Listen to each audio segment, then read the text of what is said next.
Greetings, Patrick here, and welcome to Dollar Theater. Dollar Theater was created by our good friend Hobbs Horror, in which we watch and review films that we have gotten for $1.25 or less. $1.25 or less. I want to thank everybody for last week. You guys seem to really like Lake Placid versus Anaconda. Nothing but quality films here on Dollar Theater.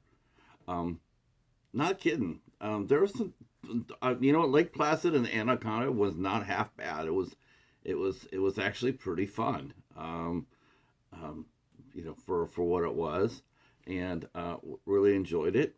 Um, seems like we're just get caught in a goofy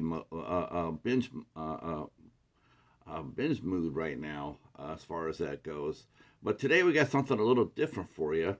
Um, I was feeling some music. I was feeling music this week, so I haven't done one of these in a minute.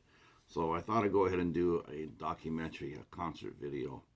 And the one I decided to talk about today is from 1996, uh, Alice in Chains Unplugged.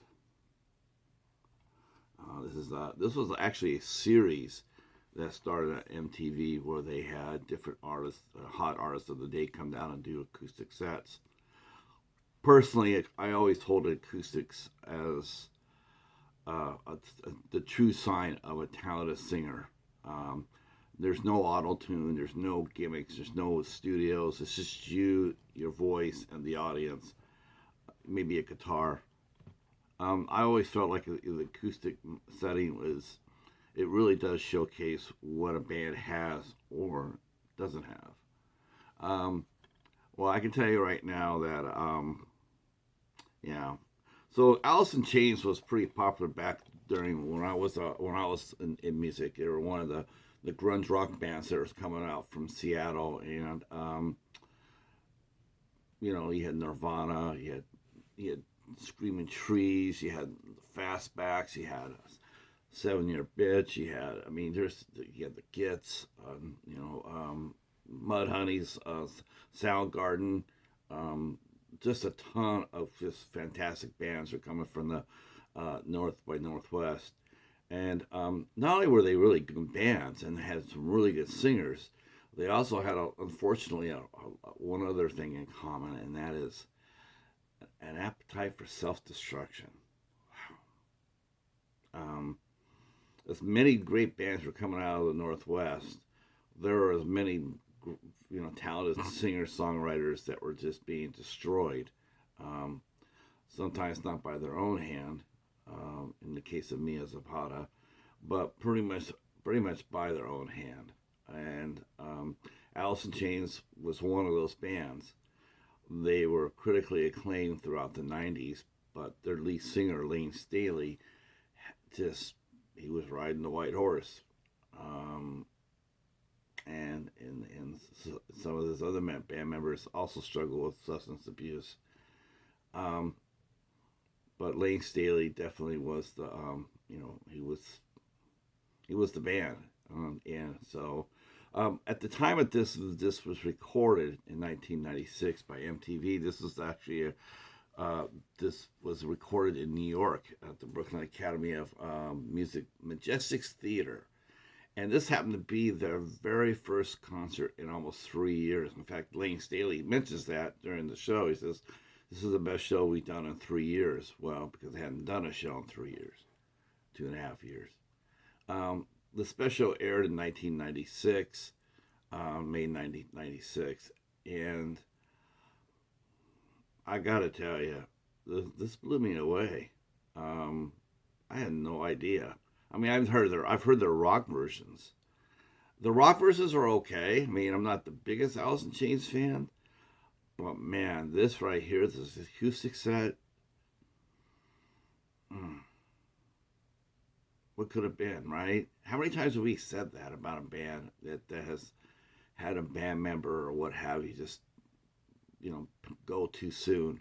And you listen to their music and you just shake your head because it's like, it's like, Jesus Christ, what could have been? Just, it kills you. if you're a music fan, and if you're a human, you're like, okay, so maybe Lane Staley didn't want to sing anymore. Okay, I still feel bad for him as a human being, and you rage against his choices. It's like, dude, seriously. You see everybody all around you fucked up, and you're still gonna do that shit. It's just, mm. So this is the first time the Alice in Chains played in, like I said, 2.5 years. They played all their great hits. The setting was really nice. Real dark. Lane actually wanted the room to be dark and only lit by candles, which is really interesting, because to keep the lighting down, because they never really performed with a lot of lights. They liked to have their stage dark. And one of the things that was really interesting about this right here was if you really watch him when the camera focuses on Lane Staley, about 90% of the time that he is on stage, his eyes are closed. He doesn't open his eyes. It's very, very rare to see he open his eyes. I thought that was really interesting. They had some, this had the original lineup in it. Jerry Cantrell was there, and Mike, Sean Kenny, and Mike Ibanez. So the original band. Plus, they had added a fifth guitar player for the first time, and Scott Olsen's first time they had played live as a 5-piece. Normally, they were just a 4-piece. They played all their songs on here. Rooster, Sledge Factory, Wood, Frogs. I mean, if you're Allison Chains fan and you're looking for the hits, you got it on this right here. The CD, it came out as a CD a little later on, and it came out, debuted as number 3 in the country. So this was probably, arguably, maybe MTV's best show of Unplugged. I watched the show a few times. I saw Katy Perry do an Unplugged, and I thought she was very brave, and I gained immense respect for her for doing that, because I thought she was pretty much a, auto-tune singer, but she came out there and gave it her go. And there are other bands out there that did this that MTV recorded on, and they're released as videos. This came out on Columbia, which I'm not sure. I'm not sure if Columbia was Alice. Well, maybe that's when they signed to a big label. They did. So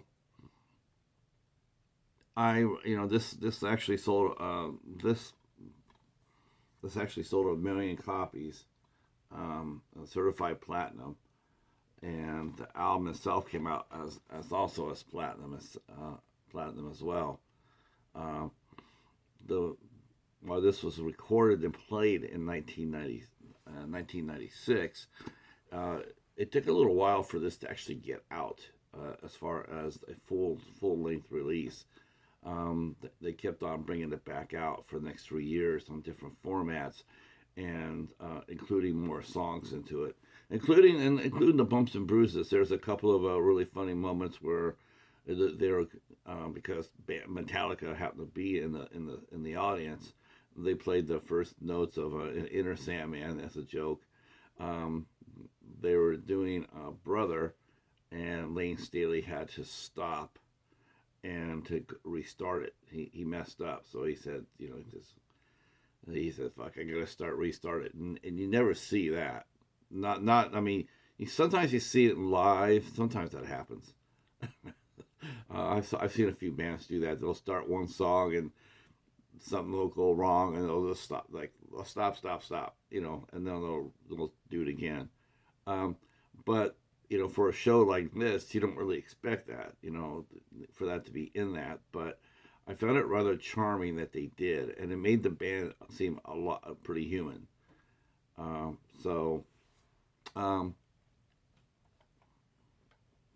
This was actually their last show. Allison Chains' last show. They played two other shows, and then that was it. and then Lane Staley. After that, he faded out of sight, and he recorded on three records. He recorded three more times, and then he was done. He died. He died at age 34 of a massive heroin overdose. Just like I said, I was just so impressed with this. It gave me a whole new perspective to what Alice in Chains was. I could definitely see why their fans were fanatical. I just wasn't really into it at the time. I just wasn't my cup of tea. But this definitely would make me want to go back and revisit the discography of the band. And the good news is I looked up because I do remember Jerry Cantrell. I think it was Jerry Cantrell that he also struggled with addiction as well. But as I was doing my poking around for this, I was happy to read. I hope they're all healthy, relatively healthy. But all three of the original members of Alice in Chains are still with us. So that's a good thing. I mean, you don't get too many rock and rollers, die in an old age. All right. This has some special features on it. This is not too much though, because this is an early release for DVDs. This is an early release, so that they weren't really getting to they really weren't where they are now. So this is sort of a bare bones as far as release goes. Like there's no commentary, there's no extra songs or anything like that. There's just 14 songs and they're out of there. But they do give you if you do find this, look for the pamphlet. They have the pamphlet, and on the pamphlet they have all the releases at this time that they released it. Hey, Paladin. What are you doing? Doing dollar theater. All right, bumping against my leg.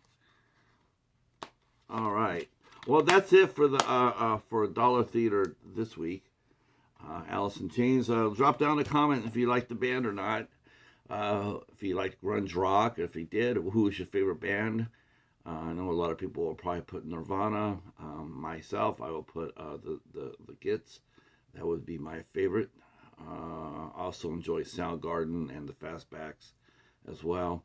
But yeah, drop a comment down. Let me know what your favorite Seattle era band was at the time. And and if you like hearing about these concerts, I really enjoy doing these. I've done one on Celine Dion, and we have one on Shania Twain on the playlist. So if you scroll right down there, you'll see the playlist where it says other reviews. So I do have a couple more of these on the list. So I enjoy doing them, and hopefully you enjoy listening to them. All right, that's it for me. Thanks for watching, and we will talk at you soon. Peace.